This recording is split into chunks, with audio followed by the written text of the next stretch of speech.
kapatid, sa mga nanay po dyan, hanggang saan po ba aabot ang inyong 500 pesos? Para sa madiskarting nanay na ibibida ko po ngayong umaga, isang negosyo ang naging produkto niyan. Kaya naman po nagkaroon ng malagkit na kita ha, hindi malagkit na tingin.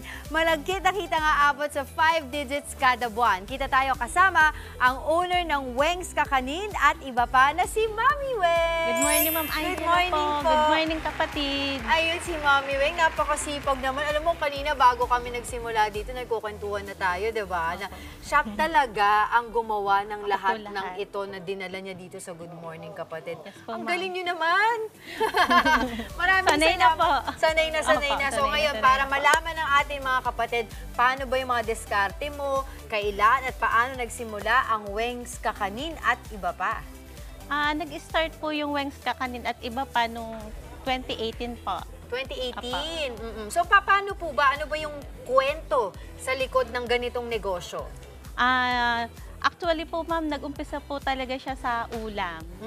Yung pong pork adobo po na may... At kayo rin nagluluto nun? Okay, may pinya tapos? po. Ulam po namin ng lunch.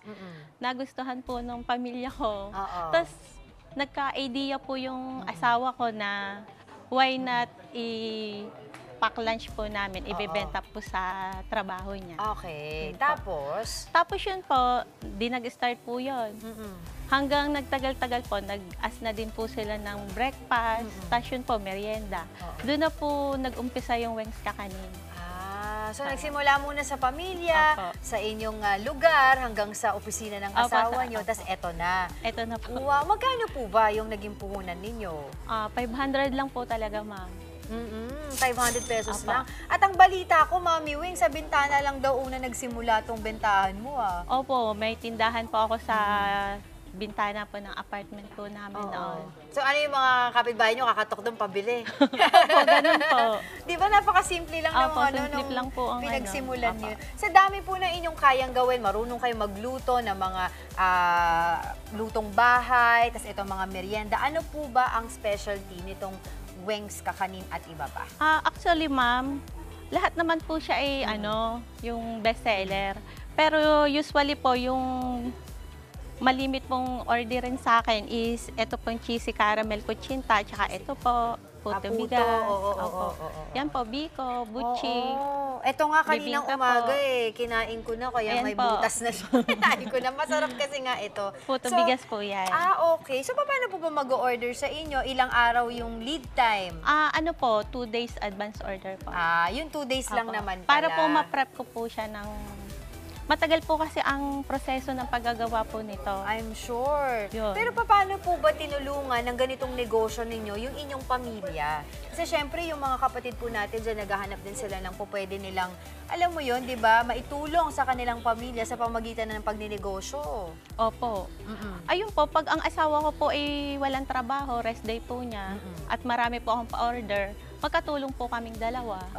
Tapos malimit din po siya po yung nagdi-deliver pag po malapit lang. So talagang family business siya. Pero paano po nito natulungan? Ilan po ba yung anak ninyo? Natulungan po ba ng negosyo na ito? Yung yung pag-aaral nila, mga gastusin niyo po sa bahay? Ay, opo naman, ma'am. Kasi 4 po yung anak ko. 4? Opo. Talagang malaki pong bagay yung pagbibusiness po namin nito sa buhay po namin. Ayun. Magkano po ba itong isang belao na ganito? Ito po, 650 po, ma'am. 650 na yan. Okay, sige, eto na. Siyempre, gusto natin malaman ko ano ba talaga yung... Pero eto, natikman ko na. Pero yung iba, hindi ko pa natitikman. So, excited na ako. Pero siyempre, kailangan sharing is caring. Kaya tatawagin na natin ang ating Tikim Squad para samahan tayong tikman itong napakaraming mga kakanin sa harapan natin. Hello, Mami Chiki! Ayan na, mama ko, pambato ko. Morning po. Tingnan nyo naman, alam mo naman. Plato, hindi na malinis. Oo, pa. Ay, sorry naman. Basta ako mag-uwi ako dahil naka-fasting ako na mag-uwi ako niyan. Nag-refill ako Mami Chiki, baka gusto niyo ito tikman. Si Boss Weng nakasama na natin dati dito. Talaga ba? New Year po. Yes. Pero sasabihin ko na, tinikman ko ito kanina, hindi ako makaintay nung commercial. Si Jester ba nandito noon? Si Jess? Opo.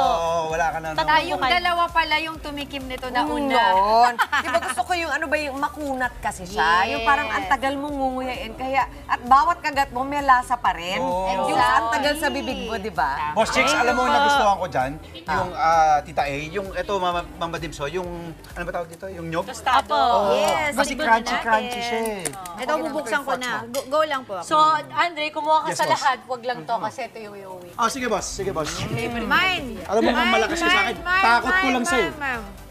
Ito din, ito ba? Hindi, yun lang ako sa Sarap ng chinta. puto. Sige. Malambot, ano? Mama Thank you Wen, po. doon po sa mga gustong mag-order sa inyo, paano po kayo?